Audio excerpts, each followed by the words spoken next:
You're listening to Mr. Allard's Neighborhood. Small town feel with big time ideas. After all, you are entitled to Brad's opinion. Here's your host, Brad Allard. Well, here we are again. Another week in Burleson. The big week in Burleson. We got the Memorial Day Honey Tour weekend. And along those lines, I have Sandy Mason from the American Legion here. We're going to talk about what they got going on, not just with this weekend, which is, of course, I would imagine this and Veterans Day are y'all's two most important holidays for y'all. Yes, sir. Pretty close, huh? Yes, sir.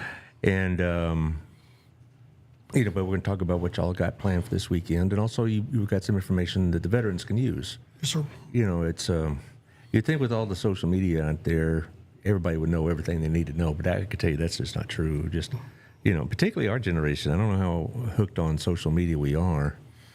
So some of this information, they may get by them. Yeah, some of the changes that are coming up with the VA health system and login systems is starting to go into effect here in May and September. So, yeah, and we talk about what's going on at the VA. You said you just went there this morning. Is that right?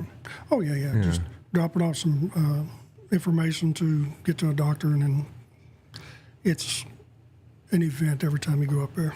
Yeah, I bet it is. Where exactly is this VA hospital? Because I'm familiar with the one in Waco, but there's one here closer. Yeah, in Fort Worth, we have the Fort Worth VA Center, which is at Campus and 20.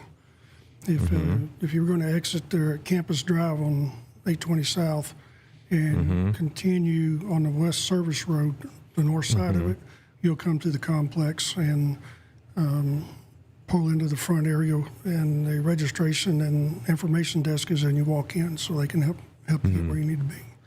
Well, before we get on all that, let's talk about the sponsors, because there's lots going on. Some of these will be participating this weekend, I'm sure. And we'll talk at the very end about what's going to happen at Old Town, because I had a couple of representatives, Elizabeth and Allison, from the Parks and Rec last Thursday, and there's a lot of activity is going to go on. It may alter your schedule a bit, but it's for a good cause. Okay, first of all, thank you to Otto over at Our Place. Also, Our Place 2 is now open. It opened up officially about 2 weeks ago. You drive by it every time we come here. It's the same quality of food. I was just there last week. I'll be going there again this week. Not the one here in Crowley, but the one in Burleson. And it's always a great experience. The food is good. The service is good. Also, Gina's Pizza has become one of my favorites, because it's a good atmosphere to do business in. It's quiet, but you have the nice background music. You got quality food, quality service, and whatnot. So it's a good place to go. So he's got all this going on. He's just becoming the real entrepreneur, so to speak. But thank you, Otto, for what you got going on. Also, thank you to our friends over at Old Pro Roofing with John Williams, 817-734-2756. Did you get hailed on last week? No, thankfully. Well, I did a little bit. Not terribly, but I got enough to hit the ground, a little pea-sized hail. So John's coming out to my house as soon as he can schedule me in. He's pretty busy, as you might imagine. He's going to schedule me in to come to inspect my roof, and that doesn't cost anything to do that, and it's a good idea to do, because he'll come out there and tell you the truth about what's going on. Oh, your roof survived, no big deal. It's not a lot of problems. Or he will tell you you need repairs, or he'll tell you that you don't. And so you're not going to get some sort of flim-flam job with him, and that's a good thing. So again, 817-734-2756. Also, thank you to Jeff Kelly at Jeff Kelly Realty with the Wethington Agency, 817-781-0546. Or Jeff at jeffkellyrealty.com. Again, it's with the Wethington Agency here in town. So you're dealing with somebody locally, and that's always a good thing. Also, thank you to our friends over at HotWorks.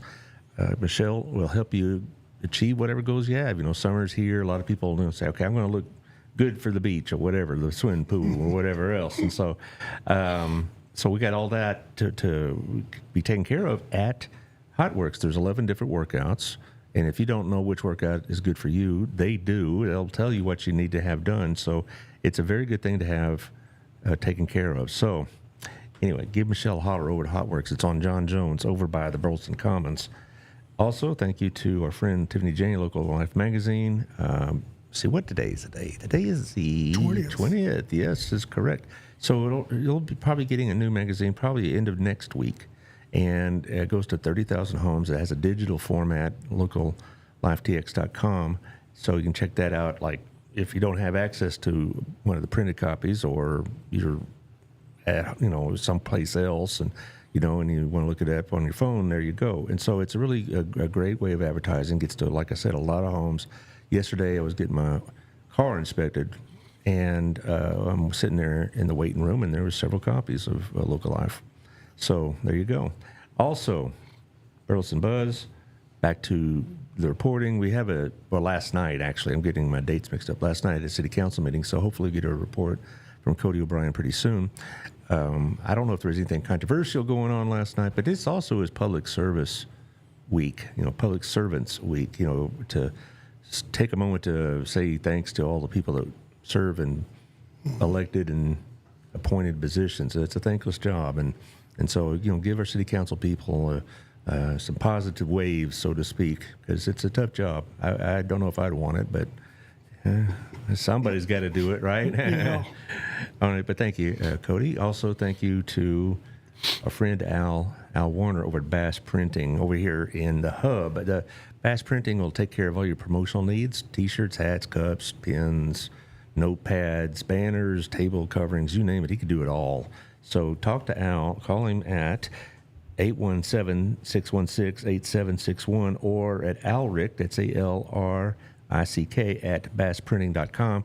I've used Bass Printing myself in a lot of my mailers for the radio station, and also the brochures, the trifolds, the cards, the whole thing for both this show and my radio program. And I was very happy with the results. So I could personally recommend them to you. So there you go. He's local also. He's over at the Hub, if you know where that is, the Hub. Mm-hmm. Yeah, and so it's that workspace over there. Okay.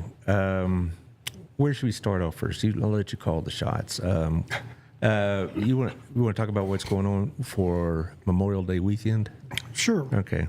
So starting on Friday, American Legion will be over at the Burleson Memorial Cemetery. Mm-hmm. We've been asking people who have veterans that are buried over there, or other groups that want to come over there. We're going to be placing flags on all the grave sites for our veterans in there.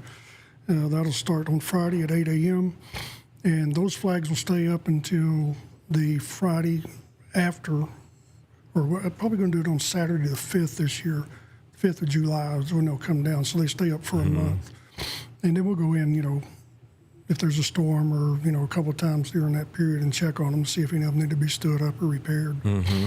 But that starts Memorial Day weekend. There are some activities that you can find in the area if you go on and do the Google Chrome search, of course, on some different things. But one of the things I've been getting people asking about what celebrations are going on. I'm not so much, I don't refer people to celebrations as much as I ask them, I'd rather you think about why we have this holiday and what it means for the people who are not able to celebrate with us, because that's why we celebrate Memorial Day, is for the fallen and the people who didn't make it back from either their time in service or their time overseas, where they fell in service to the country. And if you take the time to put a flag out on somebody's gravesite, stop by and wipe off the headstone, or we even have a couple of people that come through some of the smaller cemeteries and help weed eat or just clean up a little bit. So there's things like that that we like to talk more about than where can I go find a party at. You're right. Because a lot of times it's like the 4th of July or the things we sometimes focus on the fireworks or the hot dogs or whatnot, other than what that holiday really means. Right. And of course, coming up on this holiday, it's going to be 250 years on July 4th. Well, that July 4th that'd be 249 years. Next year will be the 250. 250, but 249. A lot of people like myself really date the start of our country at 1775 at Lexington and Concord. That's kind of what I'm referring to. Right. So that's why I was thinking 250. But officially, I guess it'll be next year. But in my mind, we became our own country April 19th of 1775. But that's another story. That's for, But, it's interesting to me, though, that we do need to have these type of holidays, but we also need to also remember that a lot of these holidays have some sort of meaning other than just a day off work or whatever. Right. And that, it's not like I would expect somebody to spend the whole day and, pondering silence, but I think a moment or two, or just, take a pause out of the day to remember what the day is about is certainly worthy of us. Help your family remember if they don't understand it. Well, in my family, my dad, we've talked about this on some of your other visits, he was in the military. Right. He has his DD 214, which is probably just proud as document. And I didn't really realize the attachment a lot of veterans have to that document. I mean, it's like, this is my certification that I served my country. Exactly. This is the evidence of it right here. And it's in a safe deposit box in a bank in Corsicana. And, when he passes, which I've discussed on the show, is, has health issues. That's going to be something that's going to be kept in a very safe place in our family. And, the thing about it is, his experience in the military is with the Cuban Missile Crisis. A lot of people in our generation think about Vietnam, which they should. But people serve all over. And anytime they put that uniform on, maybe the day they're asked to put it at risk. Right. You don't sometimes, people like at 9/11, 3 years ago, when they put their uniform on that day, they had no idea what was coming their way. Coming up. Right. Yeah. And then now they're called upon. Right. So if anybody serves in any capacity in that kind of service, right, even if they make it through the 3 or 4 active duty years without being shot at, they should consider themselves blessed, not cheated or whatever. It's like today. I started out today making several stops. I run into a gentleman with a World War II veteran hat on. I run into a Korean veteran. I run into a gentleman who served over in Germany in the Army with no conflicts or anything. And then at my stop at the VA, of course, you see all sorts of people, but we were able to say hi to several of the ladies that were veterans as well up there. So it's hard to fathom. We forget that a lot of women had served, and that's not just a recent thing either. Back in World War II and all that. Do you watch a lot of war movies? A few. I've been reading a lot about World War II in the last couple of years, and the truth is, it's kind of ruined me for some of the older World War II movies, because you read about the actual fighting of World War II itself. It's not depicted the way it was in John Wayne movies or whatever else. It's brutal. I mean, what our men went through in Europe and in Africa and Italy and Japan, and it's not pleasant reading sometimes. And I sat down with a gentleman who served in the Army June 6, 1945. He's a D-Day veteran. And he said, when I got home, when I would go with my friends or go with family and we would see a movie, it was romanticized. It was meant to make you feel good about being in the service.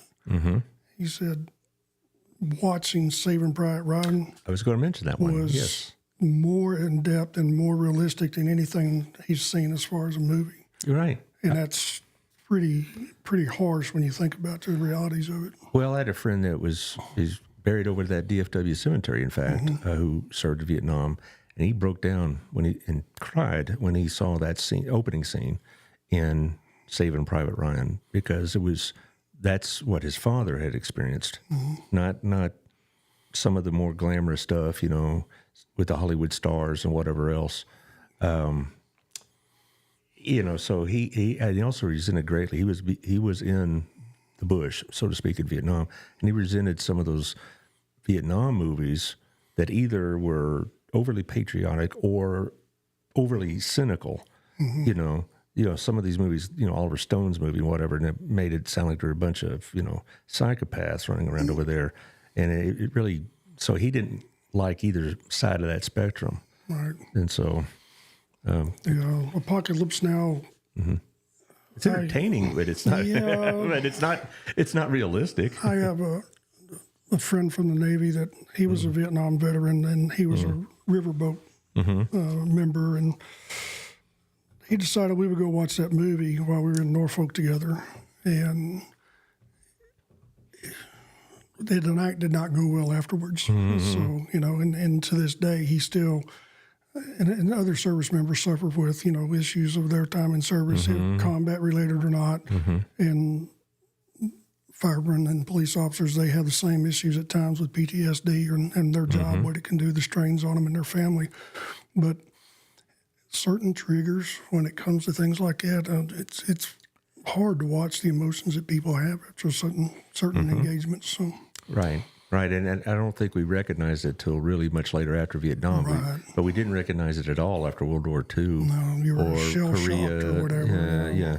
Crazy. It seemed like only in the last couple of decades have we come to grips about what this really is. Right. And it's not just, like you said, service members. The police and the fire departments have the same thing. And so I think hopefully we do a better job of it now in diagnosing it, treating it, whatever else. But I'm sure the VA hospital has been dealing with this for years. They're probably doing it without a lot of attention. Okay, so Fort Worth VA, for example, has a mental health nurse, and so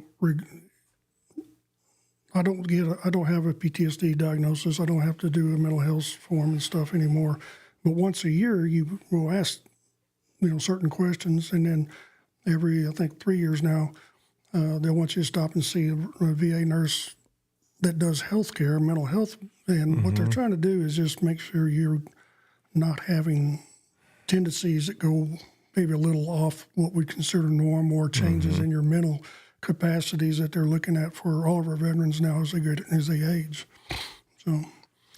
Yeah, so that's a lot of what y'all deal with. And so as American Legion, part of your job, among other things, is to try to direct these veterans towards that help. Yes, sir. Or if they're not willing to seek it, maybe their family members who can get some information to help guide their loved one into that situation. Because not everybody wants to be treated. I mean, they all think I can handle it. I got it made. Yeah. Particularly, guys our generation, older guys who think, we could tough it out. And I can do this. Yeah, well, it's because my dad did this. Well, we didn't. Now, as we're their age, we can understand what they may have been doing to cope with it, and it may not have been very healthy, mentally even or otherwise. Something as simple as, hey, let me talk to you about getting into the PAC Act. Let's see if we can get you at least get the paperwork rolling. So if something happens on down the line, we'll be that one step ahead. And it's hard to get some people just to even accept that there's an opportunity for them to get some form of help, get some sort of benefit, that they look at it like, well, I don't need to be labeled as a welfare person or whatever. You're not. You're being provided with benefits from your service, and here's how we can take those steps to get some of those benefits or maybe some help you may or may not need. You're right, and you're right. A lot of people don't want to confront that issue. We talked about it before the show. My parents, a decade ago, were very pragmatic about all of this, end of life. And, so they had what my dad called the bucket list, that kicked the bucket list. And so it has all the information we need. And the arrangements have been made. And as I've said many times on the show, my dad's health is poor. And God only knows literally how much time he has left. It could be 6 months, it could be 2 years. I don't know. But when it happens, not if, but when it happens, my sister and I are not going to have to go and try to read his mind from the grave, so to speak. Right. And my mom, who I assume, I hope, will survive him, won't be burdened with all this kind of decision making. She could just begin grieving, I suppose, as opposed to having to make all these decisions. Right. Because I've seen some people in my life who these decisions had to be made after the death, and it's hard to do. Well, yeah, they struggle with any simple decision, much less something that could affect finances or insurance or stuff. So you guys are very fortunate that you've done this, and your parents had the foresight to get that started. I think it's the military training. My dad, when I've told before, I didn't grow up in a military home by strict definition. My dad served 3 years active duty, 10 years reserves, and so it wasn't like a lifelong career. But a lot of the disciplines and traits that the military put in him, we were raised by, my sister and I. He had standards that he followed through life. Exactly right. I mean, get up in the morning, do your job, don't complain, take care of business, be prepared, all this other stuff, Right. do your homework, and all these things like that, I don't want to give the impression it was like some, boot camp all the time. It wasn't. It was a typical home, but it was a lot of those benefits of the military was carried down. Were carried down. Right. One thing I do remember when I was a little kid is hearing Barry Sadler's song all the time. You know which one I'm talking about? Ballad of the Green Berets, Sergeant Sadler. I heard that over and over again. I could still hear it now. Oh, well. That and Johnny Cash. Yeah. We heard a lot about that, too. But, I know this sounds like a topic that's kind of not morbid, but it's unpleasant. But, putting off this unpleasant type of conversation is going to cost you a lot more later. Yeah. And be more unpleasant if you just. That's why I'm glad. By the way, on a side note, if for the non-veterans listening to this, Jennifer Woods has a program, Roots and Reflections. She's been on the show. Jennifer used to be with the Harvest House, and now she has her own outfit. And so I'm kind of giving her a free plug. If you, a lot of this stuff we're talking about, the Veterans Administration will help you with. Right. All right. There are people there to help you with. But if you're not a veteran, and you kind of, I'd like that kind of. What do I do next? Yeah, well, I'd like that kind of deal. Jennifer can hook you up. That's great. Yeah, so, there you go. Hey. Good. You put it. Good going, Josh. Okay, but the Veterans Administration has offices that'll help veterans and their families with these decisions, right? There are some benefits that, end of life things that the VA has. There's a death benefit. There's a way to make contact either through your county VA service officer or through even funeral directors that will guide you through if you need to go through a military funeral, if you want to use one of the national cemeteries, if you need a flag, if there's a request for a color guard or an honor guard. There are things like that. If a family member was a member of American Legion, Veterans of Foreign Wars, or other veteran service groups, they also have ceremonies that can be involved with the funerals or celebrations of life that take place. So there's a lot that goes on that people don't know about or don't know what questions to ask. And we can help with some of that, but talking with the family ahead of time and not having a second guess, is this what they would want? It'll prevent some infighting afterwards. Right, and fortunately, for my family, my sister and I are on the same page, and we've already discussed things. I remember, about a decade ago when my dad was really, on this mission, so to speak, about let's get these things taken care of now while we're still in good health and we still got our faculties. My sister and I were invited to my parents' home, and they said, we want you to choose the furniture you want right now. All right, and I said, what's going to happen? We think, is you about to tell us something else? No. We just don't want this to be done afterwards. And so we said, we just kind of went through, pick one after another. And she took a desk, I took a chair, she took a table, I took a couch, whatever. But we didn't take it. It's still in my family's possession. My parents are still using it. But if and when that furniture is no longer necessary, right? Those questions are already taken care of. Those questions, it's already been written down in that bucket list, and so we don't have to worry about. And I've seen this in other families, where they squabble over the possessions.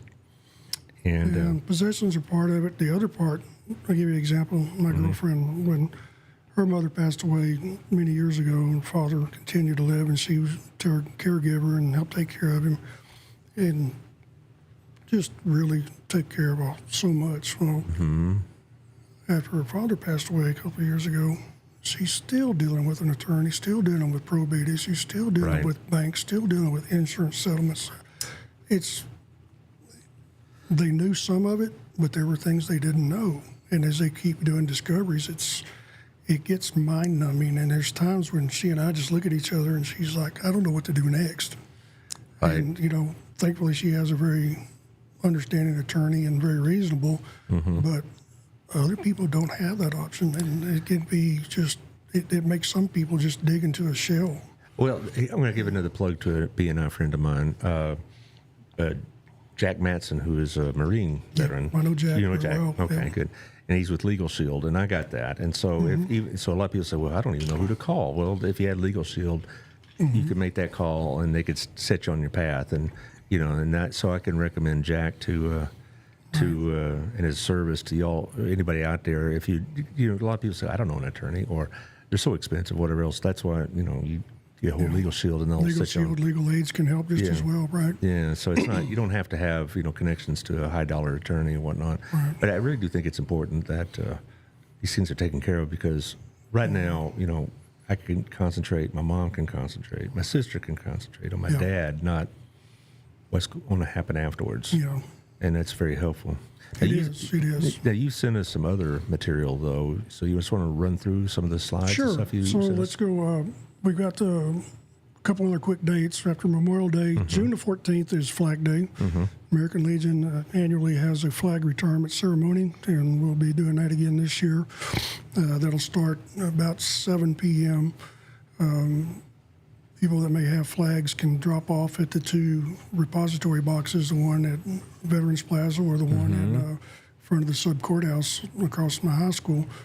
And then we retire those according to the resolution of American Legion and how we do that. And then, of course, 4th of July, we have the 4th of July parade will be in that.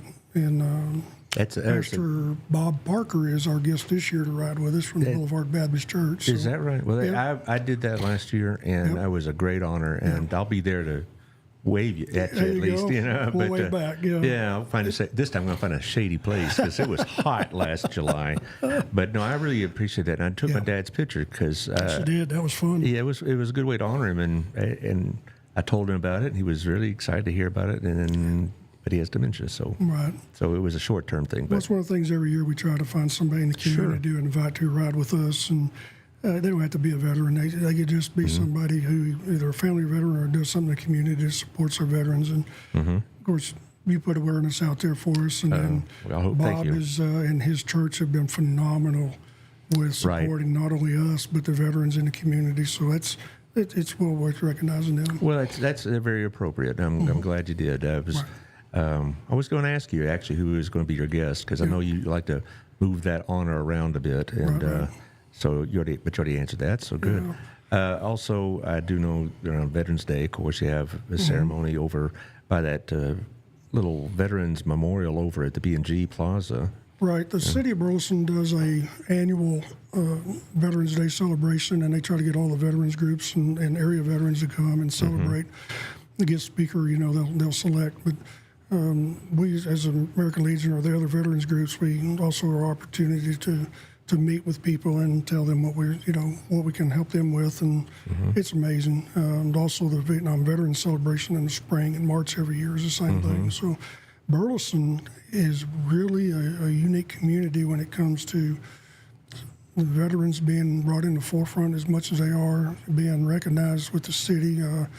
And Bailey over at Parks Department, she's wonderful to work with. She does a lot with us when it comes to those flags and things going on. And if we need to talk about an event or something, it's amazing.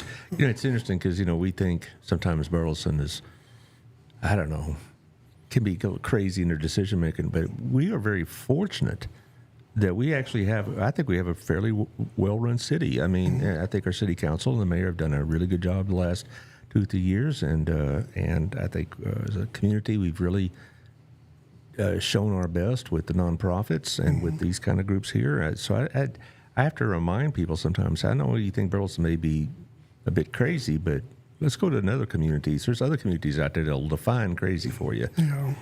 You'd be surprised at some of the things that I run into when I'm in other areas, and it's wild. It is. You'd think everybody be on board with some of these things, but not always. Not always. And somebody looks at it as, well, this is going to cost us money. What? To just say we support the veterans, or we'll take a Purple Heart City designation or something. That doesn't cost you anything. That just reflects and lets the veterans know, hey, I live in a city that shows a little bit of care and character for us. Well, I would recommend Burleson to just about anybody. In fact, it's ironic. This is off the topic, but an old college friend of mine, and we're still good friends after all these years. He's from the Fort Worth area, but he lives over out, farther east, the DFW area, and he wants to come move into Burleson because some of the things he's heard me talk about on the show, and because he's from West Fort Worth and he wants to live in this area of the Metroplex, and Burleson's his first choice because of the things that they offer. He's not a veteran, but he other things that we offer. Yeah. And The youth programs that the city gets into and supports with through the BOI. There's a lot going on here. I mean, it's not the Burleson I grew up with in the 70s and early 80s. But at the same time, it's not the commercial that you see at Frisco or some other places that go on. Well, I'm from Plano, and I was in McKinney last week, and I don't recognize a lot of these things. It didn't, particularly in Plano. It's it's not nostalgic for me to go to Plano because so much of it is post 1980 and that's when I was graduated high school and all that. And in Frisco, it was nothing, and now it's just 7 or 8 high schools and all this other stuff. And it's nice every now and then if you want to go for a fancy meal or something, but I'd never want to live there. I like the restaurants here. Yeah, and when I travel to larger communities, either the FW here or around Austin or in San Antonio, you can tell the difference with the cities that have more of an influence of community versus corporation. And I don't want to run anybody down, but it's a lot easier to live in a community like this than others. You betcha. And I've had so many of the nonprofits on. I've had Chamber of Commerce on, and they tell me off the air that when they're talking to their colleagues in the field and other communities, the other communities are envious of ours for the support that we give these nonprofits. Right. When I talk to the nonprofit people, and they're talking to their colleagues in some other community, they hear a lot about, I wish our town supported us like the way Burleson supports you, kind of thing.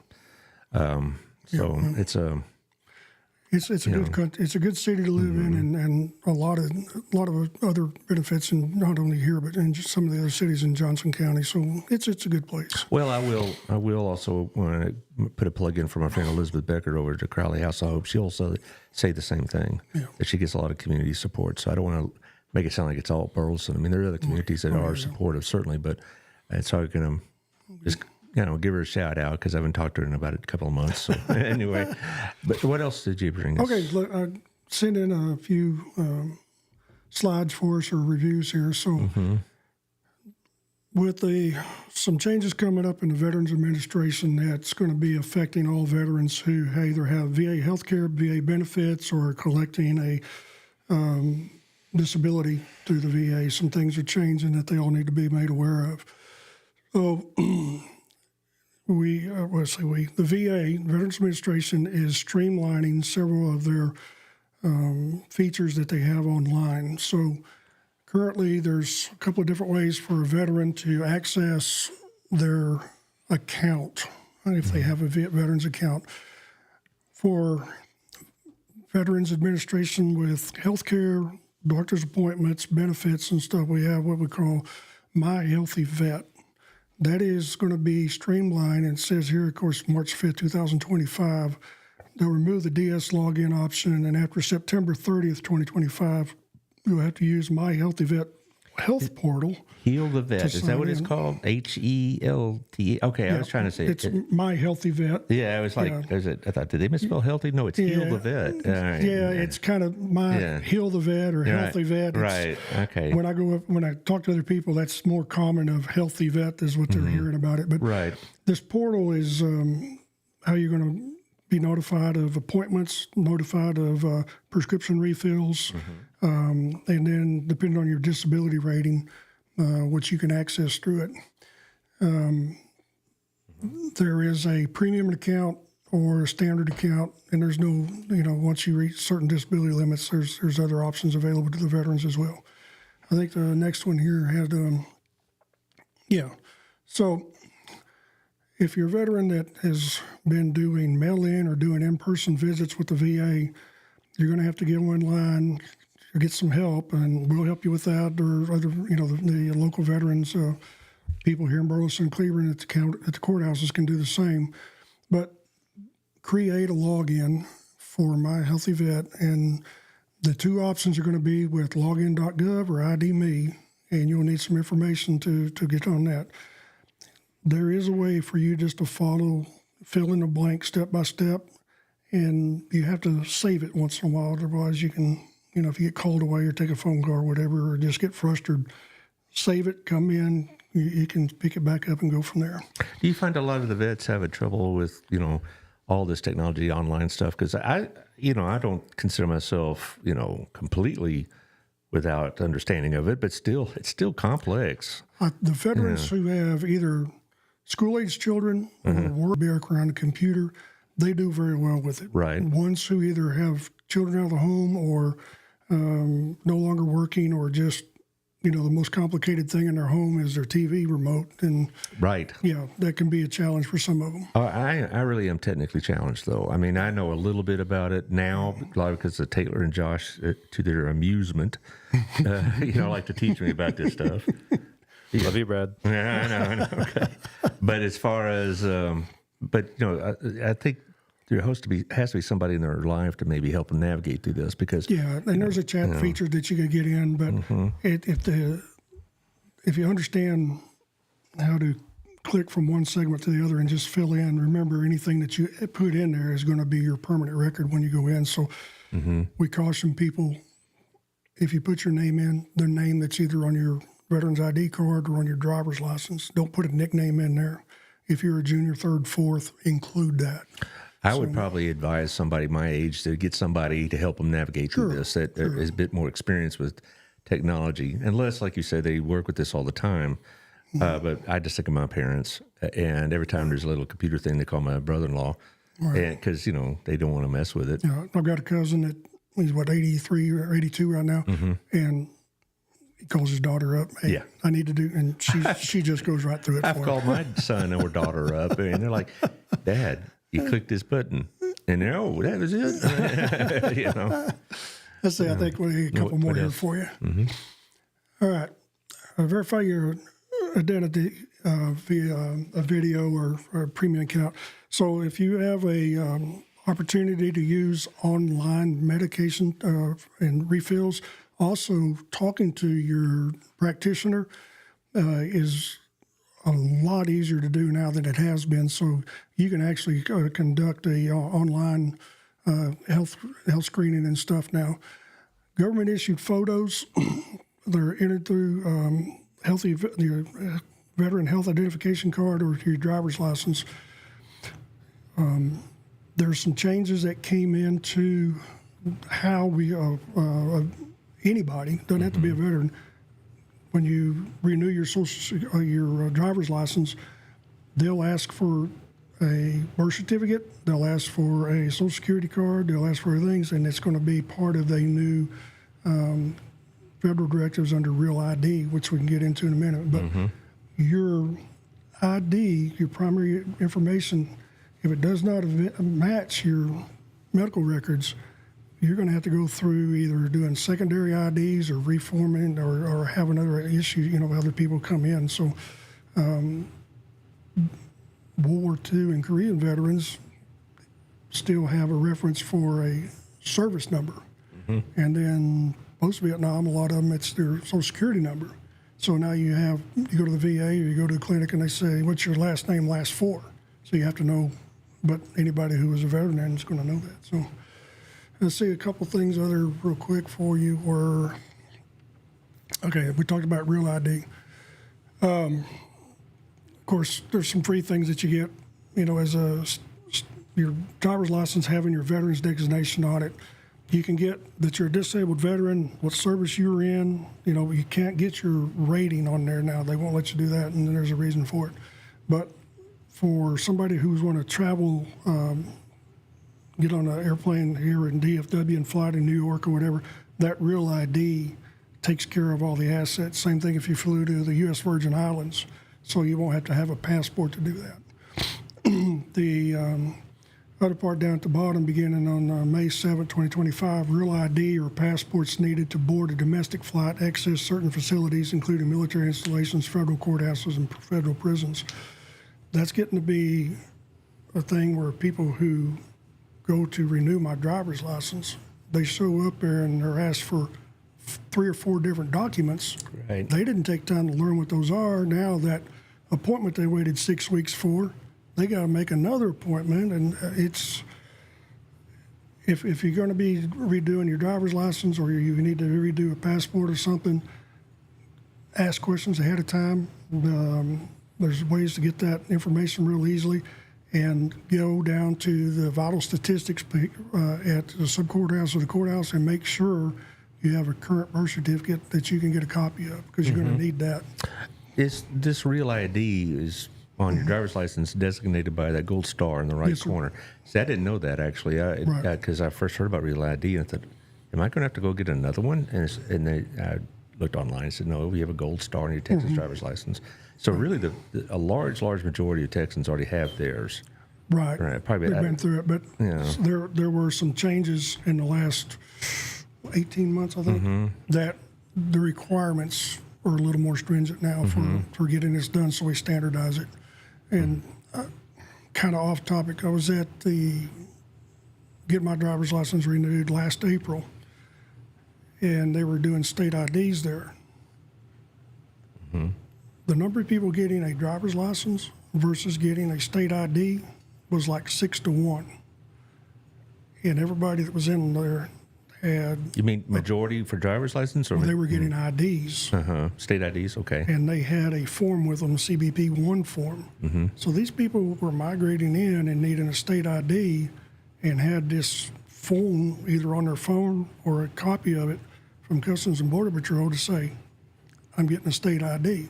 It was not a comforting thought to watch all this go on, and you're sitting there going, how do we know who's who? How do you know? So for you or I or anybody going down there, you're like, why am I bringing all this stuff in? But when you're standing there and you're like, wow, anybody can get an ID if they just have a few documents.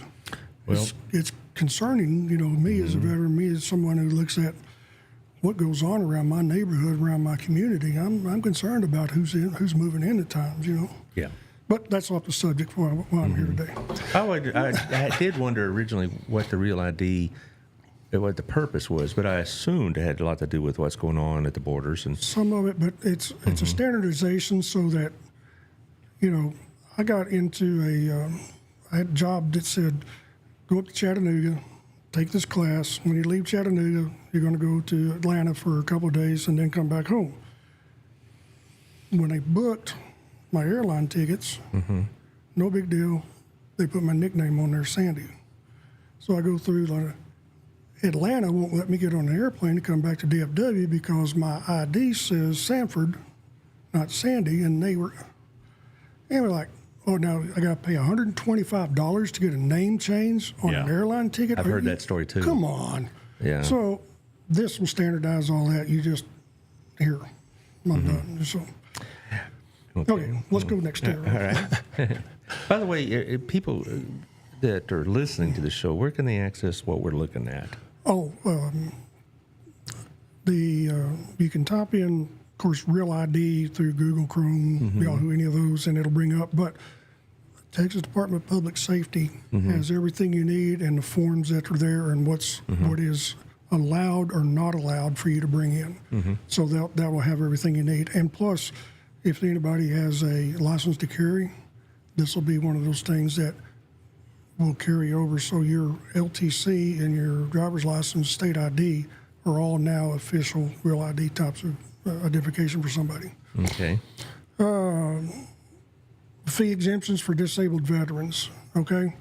Veterans with a service-related disability at 60% or more meet all requirements for a free Texas driver's license or ID card. So if you have an honorable discharge, you have a disability of 60% or more from the government, and of course you're not registered as a sex offender, then you can get your regular driver's license or type B, which means you drive a RV or whatever, but you can't get a CDL for free. You still have to meet all the federal requirements for a commercial driver's license. To verify that disability, you have to have your VA letter with you.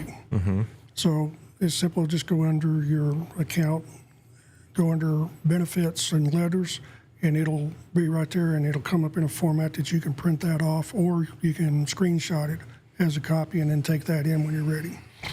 And then once your status is verified, you'll be able to utilize the online services for fee-exempt driver's license ID cards, state parks, some other areas now for veterans that are 50% or more, they're free access. There's a lot going on for that as well. So getting these IDs, either the real ID or your VA card and stuff, has some other benefits with it. Mm-hmm.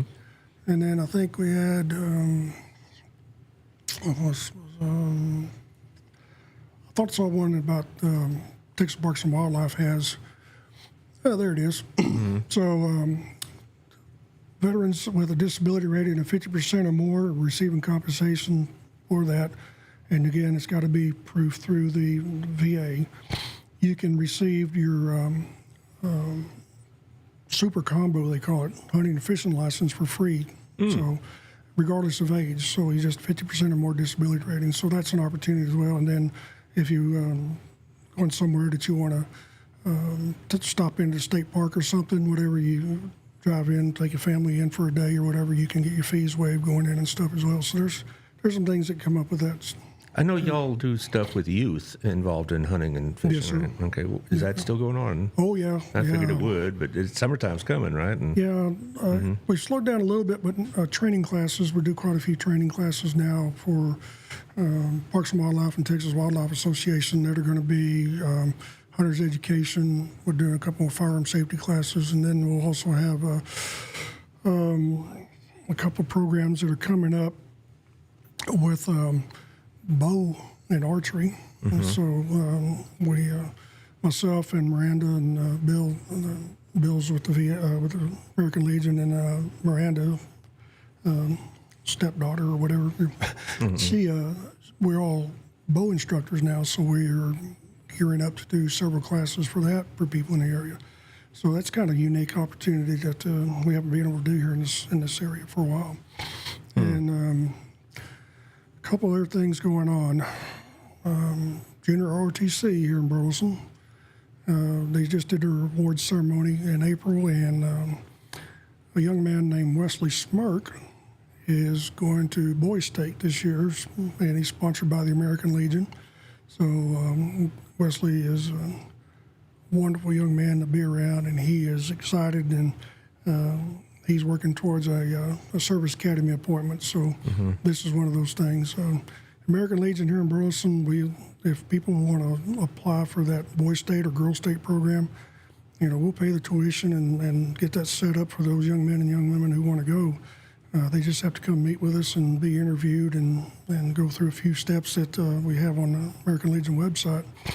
Well, where do y'all meet, by the way? We meet at Boulevard Baptist Church. Right. Yeah. I didn't mean to interrupt. You want to finish your thought? I'm sorry. No, that's fine. The other opportunity that's come up that we haven't had many students take up is the oratorical essay contest. And every year there's an opportunity for a $500 local scholarship. And as they move up from the city post to the district division levels, that money goes from $500 to $1,000, $1,200. So there's opportunities for somebody to possibly make up to $30,000. If they do the national awards. So that's a lot of money. Yeah, and unfortunately, for a lot of schools, that's not even a full year anymore. But even the state level, that's getting to be expensive. That's crazy. So all these things about student-oriented, youth-oriented things, how does one get a hold of y'all? The easiest way is actually to email us at alpost235@yahoo.com. One more time. alpost235@yahoo.com. And then if you're on Facebook and you go in there and you look up Burleson American Legion, we got a little Facebook page, and it'll guide you over to, you can get a hold of me or one of the other folks there. And so it's not that hard to find you. You don't have to go looking through the phone book, so to speak. So ALPost or ALPost 235 at yahoo.com or on the Facebook page. It's pretty universal. And so, if like a mom or dad hearing this, hey, my kid could use a few bucks for college, And there's some opportunities. Right. I've tried to go through the grants and scholarship people at the high school and tried to email people at different levels for contacts that, are listed for the schools. We don't get a lot back from the schools now. I don't know why. I don't know if it's they're trying to restrict access or what, but, a lot of the veterans groups have opportunities for students and stuff. And a couple of years ago, I was a speaker at the Nola Dunn Academy for Veterans Day. When I got that forwarded over, it said, is anybody interested in coming to speak to, group at Nola Dunn? I'm thinking, okay, one of the classrooms, whatever, a few kids, okay. Hey, and there's going to be 700 plus people in that auditorium. But I was able to do that a couple of years for them. And, we can do other youth activities about the flag, about what service means to you, community. So there's some options there, too. And I've met with private schools and academies and things that we talk about. But some of the independent school districts, I don't know if they're reluctant or they just don't know enough, but it seems like there's some opportunities being missed there. Well, I'll withhold comment. So Okay. All right. A couple of other things here. This morning I sent information to our friend Rich Hooper over at 88.3 The Journey, and he'll be promoting the show. Right. And so he'll be telling his listeners and listeners throughout the day, about veterans that need information to check out this show. And most of the people that check it out will be YouTube or Facebook, either one. Yeah, most people see this after the show. I don't get a lot of real time for shows like this. I get a lot more post time, you might say. I mean, I get good numbers. Let's be clear. I get good numbers for shows like yours, but it's like, if I have the mayor on, I get it more real time. When I have these kind of shows or nonprofits, I get more throughout the week. Right. And so, but I'm quite sure this will go around pretty good because a lot of people know people that can use what you've been talking about. Also tonight on community radio at 6, I'll be playing it, and this is my radio station's on TuneIn and Live 365, and I'll be playing this at 6 tonight and 1 o'clock tomorrow. So other people, you're driving around or whatnot, you could hear it in the background. So hopefully you can get some information out there. Okay. You want to finish this off and tell us what we all need to know? Well, I would just encourage people to take time if they have a veteran in family or a friend and just ask them how they're doing. Is there anything that they need, or would they like to speak with somebody else that's a veteran? And the veteran service groups that are in the area, we always love to talk to people. Meet us. We're in the community. Come up to an event that we're going to be at, a meet and greet. There's the VFW. They have coffees at the Tri-Cities VFW on Wednesday mornings. The DAV has promotions going on throughout, So there's quite a few things that you could get into. And the last thing I would say is the Texas Lottery Commission says money for veterans. So you go buy your lottery tickets, and people always know a question and say, where's that money at? Well, that money is actually used to put county veteran officers in each county in Texas. And right now, not all 254 have them, but over 200 have somebody that is paid for through that fund to be in the county. In Burleson, we have people both in Cleveland and Burleson. So there's an opportunity there to get with people who can help you out as well. And last thing, I was just down in Beaumont a couple of weeks ago for an American Legion meeting, and one of the things I wound up with in a gift basket was cigars. A couple of cigars there, and I won't use them. So that's very nice. My friends over at Wild Cigar, they could tell you all about cigars. I walked in there. First time I walked in their humidor a couple of years ago, and like, holy Toledo. I mean, it's like at this, I knew there were different shades of cigar, different types, whatever, but man, they got them over there. Oh, yeah. Thank you very much. You're welcome. Yeah, they'll be well used, I promise you. Great. Thank you, Josh. Thank you. We're going to be on a half hour earlier on Thursday, so I could make a trip with my dad to the hospital. That's always fun. But we're going to have Mike Perdue and the 7-6 band playing live. All right. Yeah, him and 2 others of his colleagues are going to come play some music for us. And they're going to be playing in the Hot Sounds of Summer during this weekend. And of course, 7-6 band's it's a well-known local and popular group. So Yeah, the Friday nights are always fun to go do. So. This weekend they're going to be going on not just Friday night, but a good part of the day Saturday. So we'll see you out there for that, and we'll see you, like I said, 10:30 on Thursday. All right, take care.